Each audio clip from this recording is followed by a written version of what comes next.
I wish there was a way of just pausing a video on these iPhones that you're recording. Just pause the recording and hit and stop. But so this would be two different parts.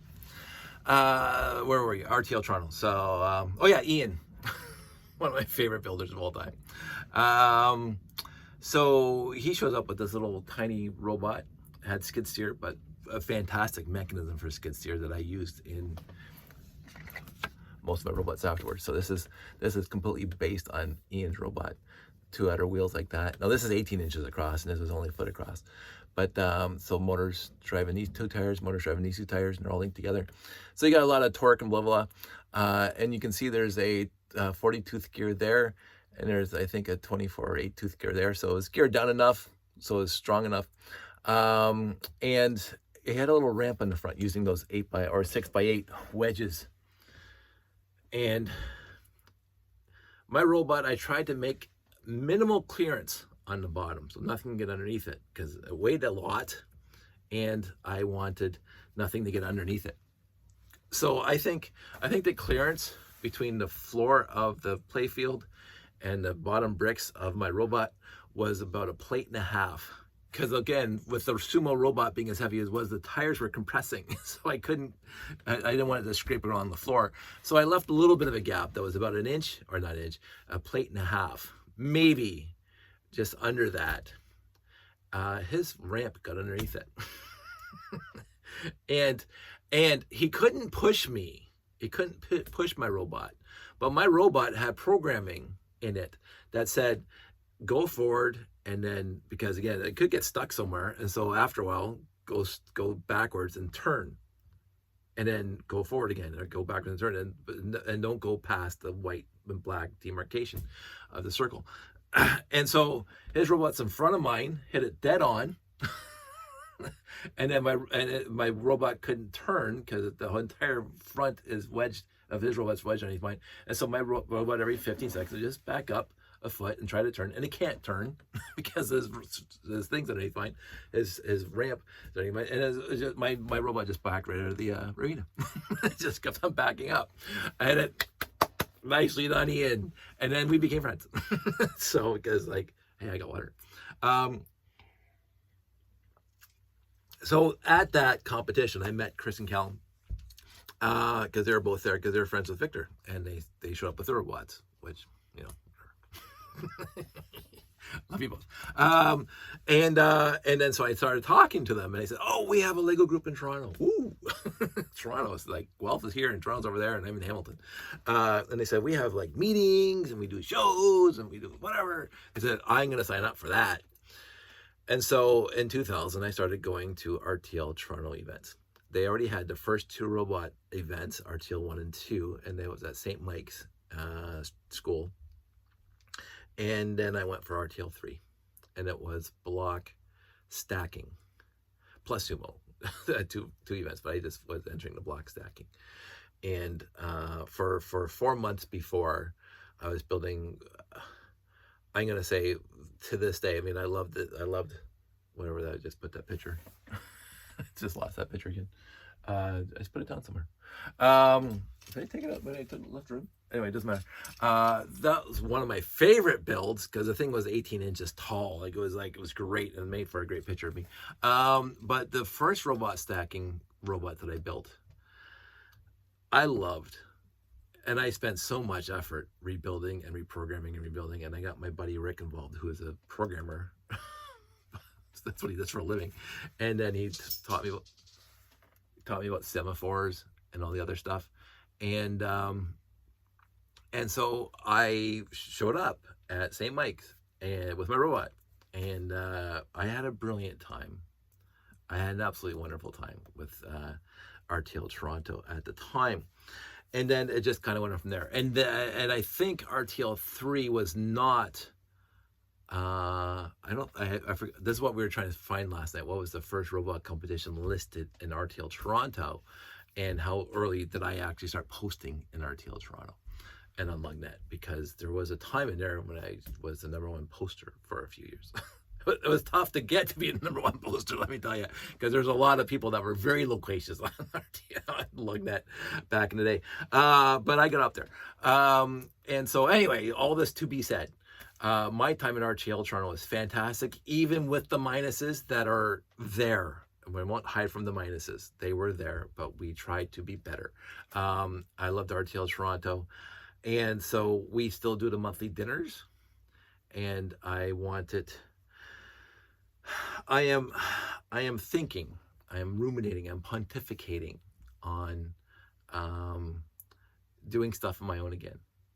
I really am, because I do respect the groups that are here, but I'm gonna put it this way, as succinctly and as nicely as possible.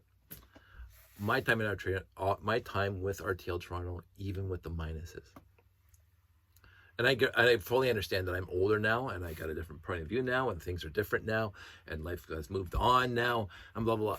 But my time with RTL Toronto was the most fantastic time I've ever had. And again, when I say RTL Toronto in this sense, I do mean Wackalug.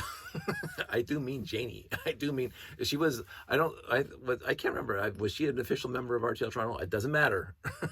that time frame of doing those shows. You go back, and I think it was 2010. No, it wasn't 20. Maybe it was 2010 when Jeff and I did the square at the Christmas train show. Was it Christmas train show? It doesn't matter. You go back there when we did the big square, and you'll see Janie there. You'll see Janie in a lot of those videos that I have of my old layouts and shows. Janie was there, and Janie and I had a blast, like literally all the time, doing shows together. She made shows fun, and all the people I hung out with them were all fun. Like Jeff, Derek, like literally everybody at a show was always fun when we were doing it as pseudo RTL Toronto, pseudo whatever group is we wanted to call yourself, because we call it OBB for a minute, which I still do. And I never recaptured that, and I don't expect to recapture that, because again, I'm different now. I'm married. I don't have time to get to all these shows anymore, and I don't have time to organize these shows anymore, and whatever. And so I fully understand that life moves on, and life is different. And it's just like, and I guess I'm going to use this as an example, and we better wrap this up soon. I loved The Simpsons. I love The Simpsons since it was on the Tracy Ullman show, because I love Tracy Ullman. I thought she was fantastic. But I love The Simpsons since the Tracy Ullman show. And the first 15 seasons of The Simpsons were brilliant for me. I laughed. I loved them. We quote them all the time. My friends and I quote Simpsons literally all the time. And we loved The Simpsons. But after a while, that show, even though it's still been on the air for 32 plus years, it's not directed at us old people anymore, because now we're old. Back when I was in my 20s, The Simpsons was great because it's directed at me. I get the humor. It's Gen X humor. It was like 100% me. But as I get older, they hire younger writers of those eras, the millennials, whoever they call them these days. And the humor is directed at them. I don't get any of the references now. I don't get any of the references now. Like the musics and all this. I don't get any of it. You kids, get off my grass. And so I fully realize it's not directed at me. And I accept that it's not directed at me. I don't want it to be directed at me. I'm not here to say, you have to direct your show to me to make me happy. I was happy with the show. I was happy for 15 years with the show, and I thought it was brilliant. And I would still say it's brilliant for who they're directing the show at now. That's the important thing.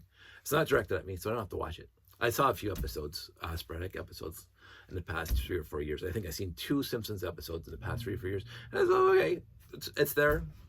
I don't get it, but and then I am reminded of when I loved The Simpsons in my 20s, that I told my dad about The Simpsons. He didn't get it. He said, this is Trek. This is like, he loved the Flintstones, right? Because that was from his youth.